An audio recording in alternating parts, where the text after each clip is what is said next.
mewawancarai Bu Is sebagai kepala sekolah berkaitan tentang dilema etika atau rujukan moral. Baik. Boleh kita mulai, Bu Is? Oke, silakan Pak Andri. Oke. Yang pertama, Bu Is, adakah di sekolah di SMP Kusuma Bangsa kita ini kejadian-kejadian yang merupakan dilema etika atau rujukan moral?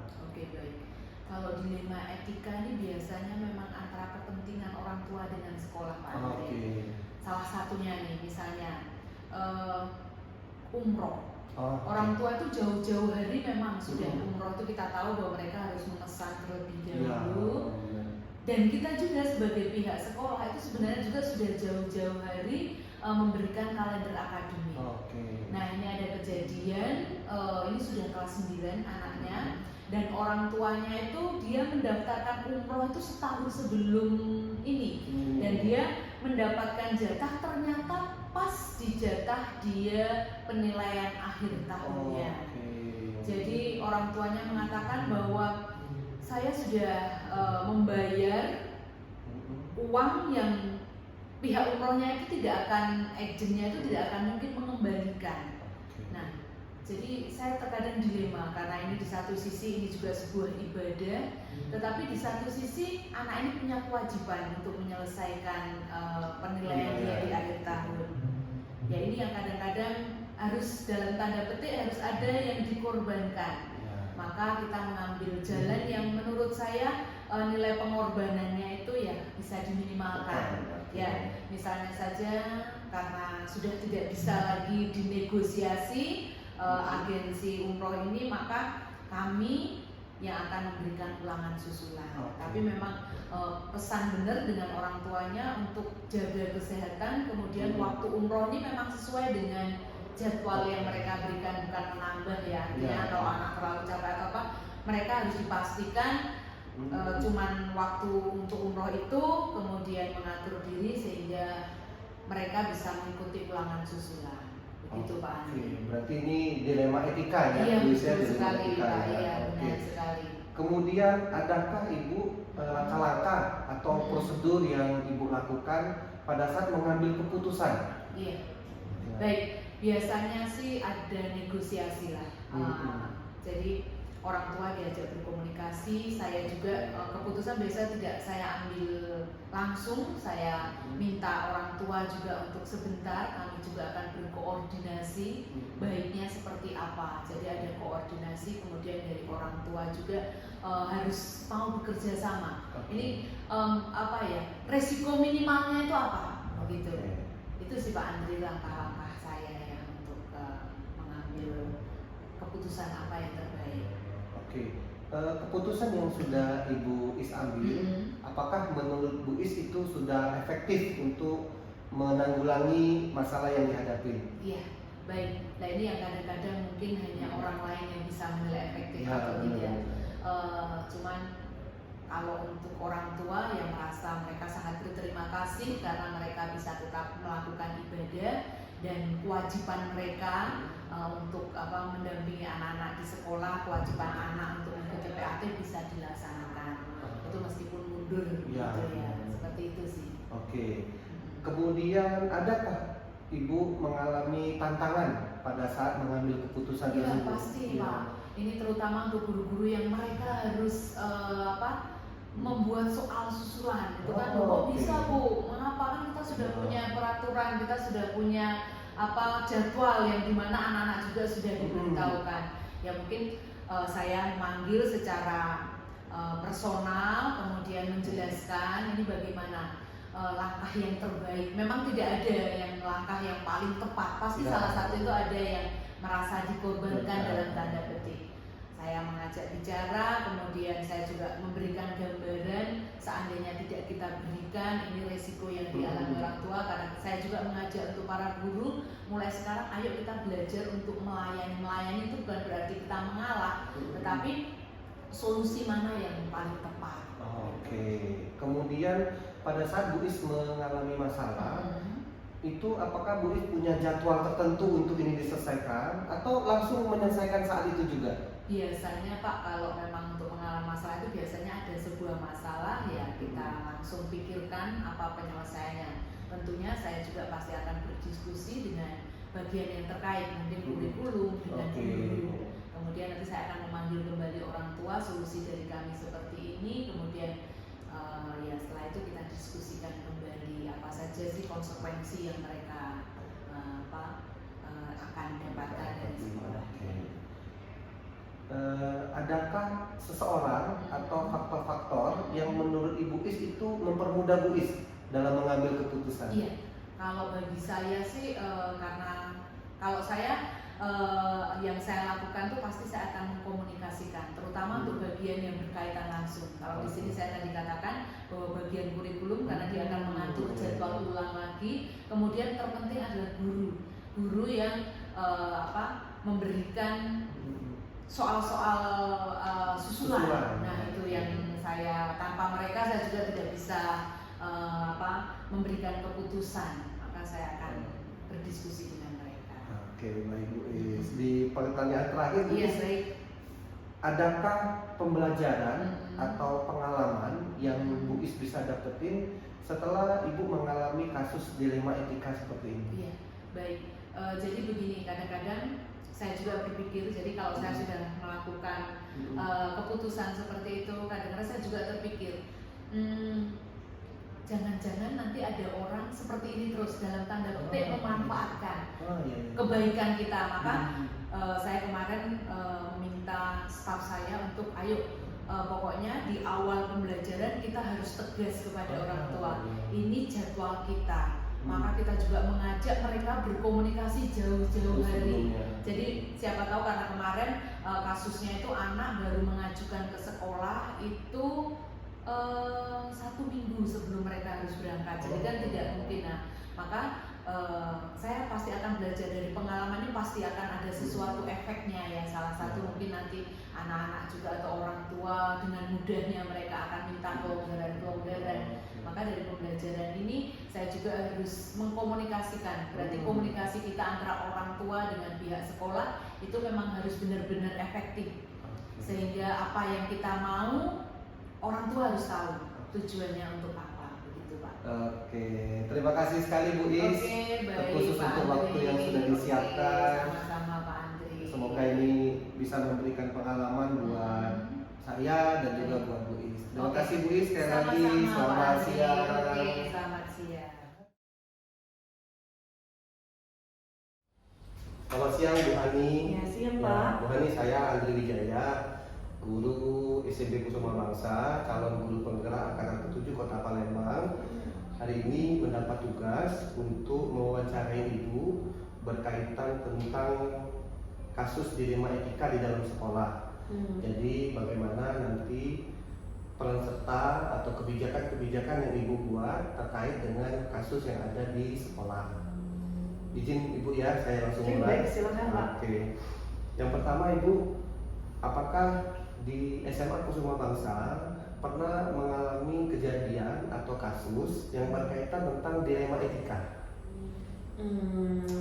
Untuk dilema etika, artinya kalau dilema etika ini ketika kita harus mengambil keputusan ketika hal tersebut tuh sama-sama benar kayaknya Pak ya. Iya.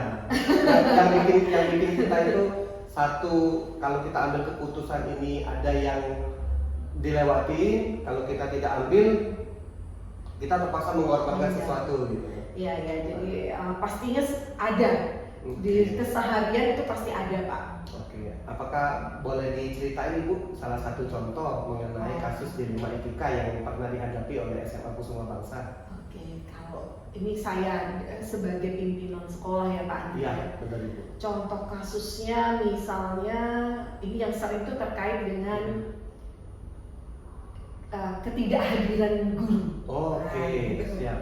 Gimana Ibu? Ya, jadi kan kalau ketidakhadiran guru ini kan kita sekolah berharapannya setiap guru itu bisa selalu hadir di sekolah tepat waktu gitu ya, dan kemudian menunaikan tugas dan tanggung jawabnya sebagai pengajar dan pendidik. Nah, ada kalanya misalnya si guru tersebut harus izin untuk tidak hadir. Oke. Dan kondisinya mendadak, memberitahunya mendadak. Iya. Nah, misalnya dengan alasan karena ada orang tua yang sedang sakit, harus menjaga orang tua di rumah sakit seperti itu. Nah, ini kan ada dua hal sama-sama. Dilemanya tadi ya.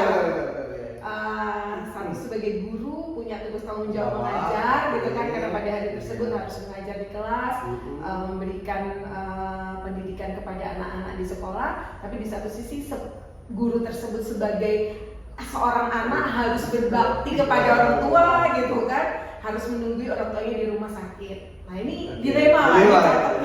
Jadi ini maksudnya berarti mengambil peran yang berbeda. Jadi di satu sisi dia sebagai pendidik harus mengajar, tapi di satu sisi dia harus jadi anak yang merawat orang tuanya. Iya, masing-masing punya konsekuensi sendiri, gitu iya, ya Bu ya. Dan saat kalau perizinannya mendadak, kita kan kalau di sekolah juga harus, ini kita harus menyiapkan nih guru pengganti, gitu kan. Dan anak-anak juga sendiri mungkin belum siap karena hari ini siapnya mau belajar matematika misalnya, tapi guru matematikanya nggak bisa hadir misalnya. Jadi inilah dilema mau diizinkan atau tidak seperti itu. Oke, baik Ibu. Nah, kemudian setelah Ibu mengalami kasus yang seperti ini, bagaimana Ibu mengambil keputusan akhirnya? Setelah guru yang menyatakan nanti dia izin, tidak bisa hadir, dia mau merawat orang tua yang sakit, nah, Ibu sebagai kepala sekolah, apa yang Ibu lakukan? Ya. Nah, biasanya saya setelah mereka menghubungi saya untuk meminta izin, biasanya saya akan tanya balik dulu Pak. Saya tidak langsung iyakan gitu. Saya akan tanyakan hal-hal terkait masalah guru tersebut dan kenapa harus sepanjang waktunya di hari itu harus merawat orang tua misalnya. Nah, kita ajak komunikasi terlebih dahulu. Nah, akhirnya ya kalau saya sih Pak, dari cerita mereka, dari latar belakang yang mereka ceritakan, kita coba ambil win-win solutionnya. Artinya kalau memang bisa pekerjaan di sekolah itu tidak ditinggalkan dan juga si guru tersebut tetap bisa merawat, menunggu orang tuanya di rumah sakit gitu. Jadi biasanya saya tanya, bisa nggak Bapak atau Ibu mengajar di jam keberapa? Kalau memang misalnya bisa hadir dulu ke sekolah, kemudian nanti meninggalkan sekolah lebih awal untuk kemudian menunggu kembali orang tua, itu sepertinya jauh lebih baik gitu Pak. Tapi kalau memang kalau kita analisa dan dari cerita Bapak Ibu guru tersebut memang ini sangat mendesak, ya berarti kita harus mencari langkah lain seperti itu. Berarti ini sama saja seperti prosedur juga yang Ibu udah buat Bu ya. Jadi langkah yang pertama Ibu berkomunikasi dulu dengan gurunya, bertanya gitu ya. Kemudian nanti Ibu baru mengambil keputusan. Apakah seperti itu Ibu? Kalau boleh saya simpulkan gitu. Ya betul Pak. Jadi tidak langsung iya atau tidak, tapi kita cari tahu dulu, kita analisa dulu masalah sebenarnya gitu. Dan tadi mencari solusi yang terbaik lah. Artinya kalau bisa tidak ada yang menjadi korban, artinya dua hal itu bisa berjalan semuanya gitu. Oke. Kemudian Ibu, adakah tantangan pada saat Ibu mengambil keputusan seperti yang Ibu sampaikan tadi dalam kasus dilema etika? Ada nggak kira-kira menurut Ibu kayaknya nih kalau ada kasus seperti ini tantangannya seperti apa gitu? Ada nggak kira-kira Ibu? Ya tantangannya itu kadang kan ya balik lagi rasa kemanusiaan gitu. Itu tantangannya itu diri sendiri gitu kan. Karena ini ya masalah ada rasa kasihan sebenarnya seperti itu Pak. Ya balik lagi kita kadang nggak bisa kaku dalam menentukan kebijakan atau keputusan kayak gitu. Tidak bisa saklek ya Pak ya. Benar-benar Ibu. Kemudian apakah nanti pada saat Ibu mendapatkan kasus seperti ini, adakah seseorang atau faktor-faktor yang Ibu anggap mempermudah Ibu dalam mengambil keputusan? Orang atau faktor-faktor apa yang bisa membantu Ibu lebih mudah mengambil keputusan seperti yang tadi gitu? Oke, baik Pak. Jadi biasanya ketika ada keputusan-keputusan yang agak sulit diambil itu saya kadang berkomunikasi dulu dengan staff. Oke. Nah, misalnya waka kurikulum ataupun iya. waka kesiswaannya Iya, gitu, siap. atau bahkan kadang juga kita ke BK. Oh, ya. Nah, itu jadi kadang ketika keputusan itu sudah didiskusikan bersama, biasanya hasilnya itu menjadi lebih bijak gitu Pak ya, karena tidak hanya dari satu sisi saja gitu. Mengakomodir semua kepentingan Iya, itu ya. betul. Oke. Kalau pada saat menghadapi kasus dilema etika tadi Ibu membutuhkan waktu yang agak lama atau Ibu langsung selesaikan di saat itu? Atau nanti Ibu mau kompromi dulu nih sama staff, butuh waktu, atau ada jadwal-jadwal tertentu nih yang Ibu harus memutuskan kasus dilema etika nih? Tergantung kasusnya sih Pak. Oh, Jadi iya. kalau saya pada prinsipnya ketika ada masalah saya berusaha untuk cepat mengatasinya. Oke. Nah, tapi memang ada beberapa kasus yang kita tidak bisa segera. Ya, seperti yang saya bilang tadi, kadang harus didiskusikan bersama kayak gitu. Dalam artian kita tapi tidak akan menunda-nunda, kita akan segera jadwalkan. Misalnya ini harus diskusikan dengan kurikulum atau dengan BK ya. Kita harus segera lakukan pertemuannya, kemudian sudah mendapatkan hasil ya langsung kita sampaikan seperti itu. Oke, makin cepat makin bagus buat Ibu ya. Ya, betul Pak. Oke. Kemudian Ibu, dari kasus dilema etika yang Ibu pernah alami, kira-kira ada tidak menurut Ibu semacam pembelajaran yang bisa dijadikan semacam pengalaman buat Ibu gitu?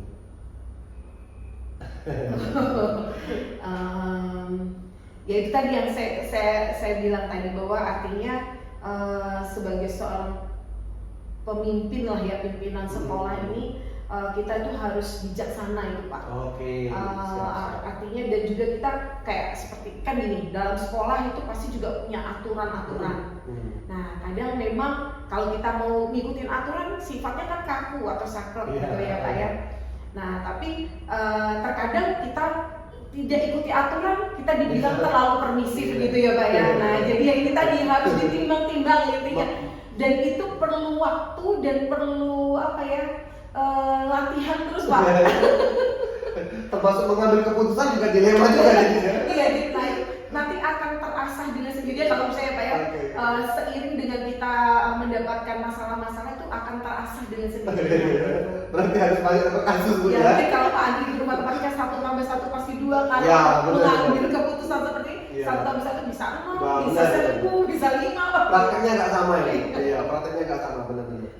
Kemudian yang terakhir nih Ibu, pada saat Ibu sudah mengambil keputusan, menurut Ibu apakah keputusan yang Ibu ambil pada saat itu efektif atau tidak? Ya, jadi gini Pak, kan karena mengambil keputusan itu tidak serta-merta, jadi kan pasti menimbang-nimbang. Iya, dan harapannya yang kita sudah putuskan ini memang yang terbaik gitu, Baik. terbaik dan paling efektif. Namun pernah juga ada beberapa kali, misalnya kita sudah ambil keputusan, tapi kemudian setelah berjalan kita lihat, oh ternyata sepertinya kurang tepat gitu. Perlu perbaikan. Nah, maka Oke. sepertinya perlu dievaluasi lagi. Tapi menurut saya kita tidak perlu takut untuk merubah sesuatu yang sudah diputuskan. Kalaupun seandainya keputusan itu sudah diucapkan, terus kemudian kita harus perbaiki untuk jadi lebih baik. Menurut saya itu tidak menjadi masalah gitu Pak. Asal kita komunikasikan dengan baik. Oke, Ibu, terima kasih Ibu atas waktunya. Oke, selesai ini kita. Selesai Ibu, iya. Jadi terima kasih Ibu sudah berbagi dengan saya berkaitan tentang kasus dilema etika. Sekali lagi terima kasih Ibu. Ya sama-sama Saya Pak Andi Andi. Wijaya, mohon pamit Ibu. Terima kasih. Iya baik. Selamat Selamat siang, Ibu. siang.